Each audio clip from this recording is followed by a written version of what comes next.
Hello, welcome back to Gas Buto Tabletop Football, where we're again looking at these floodlights, and I think I've worked out a sort of plan.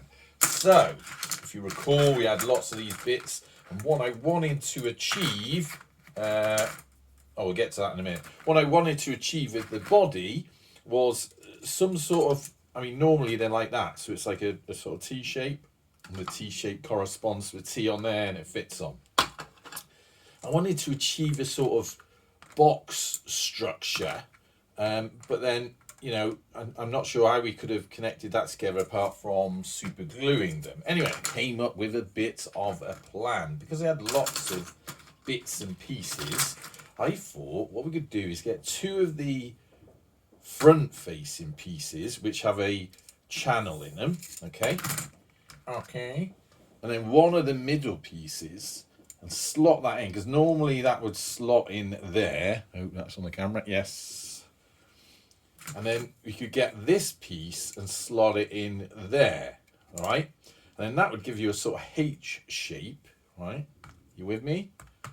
Which is a lot more sturdy, and it sort of looks kind of boxy anyway. It sort of looks a bit realistic. But then you'd have to cut that top bit off. Use your Dremel, or you could probably do it with a little hacksaw.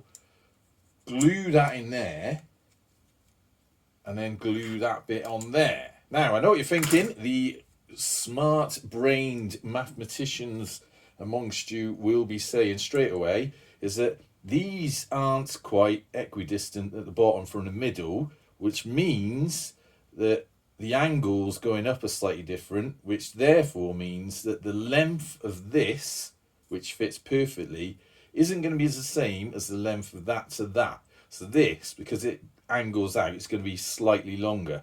Now, don't worry about it. Don't worry about it, because what you'll notice at the bottom here, this is the sort of third tripod, the sort of top of the T, and the nodule that goes in a little corresponding hole lifts up a bit, and it just so happens that when you rest that on top,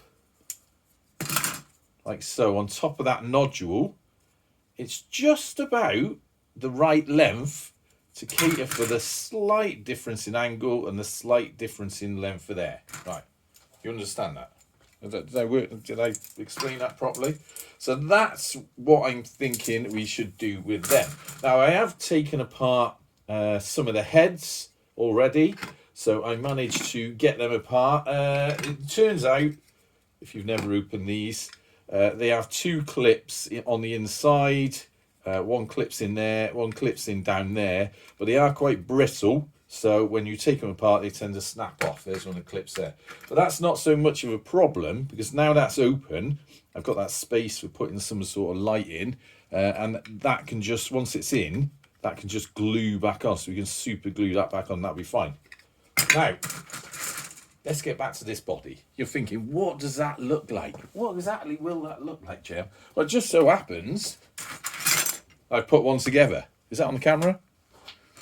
So this is all super glued in now. You can see that top piece has been sliced off. See that? And it's all been glued in along there. It's been glued in along there, and it's been glued in the base plate.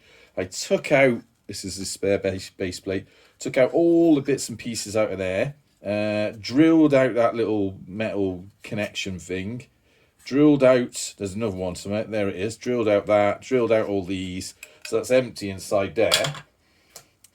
So we can fill that with whatever, once we're finished, fill that with whatever sort of weighting down medium we want to use. It's got a little hole in already where the switch is, so that just pulls out, so that's fine, because that's handy, because we can put any sort of power wire through there, perhaps drill a hole somewhere there, and then run it up the middle to the head of the lamp.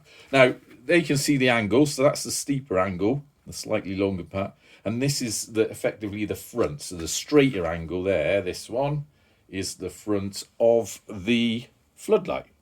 So, that will, once we sorted out what we're doing, that will go on there like that, and light will beam down on our players. Now, what have I used to get to this stage? Well, I'll be honest with you, although you could use a hacksaw, a Dremel is very handy. Also for, there's a little piece of plastic in here somewhere. There it is. I don't know if you can see it. Let me bring it up to the camera.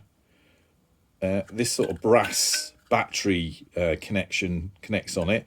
It's quite, it's a lot. I didn't realise until after I did it, but when you're drilling the additional holes, because you've got to drill in some corresponding holes up there.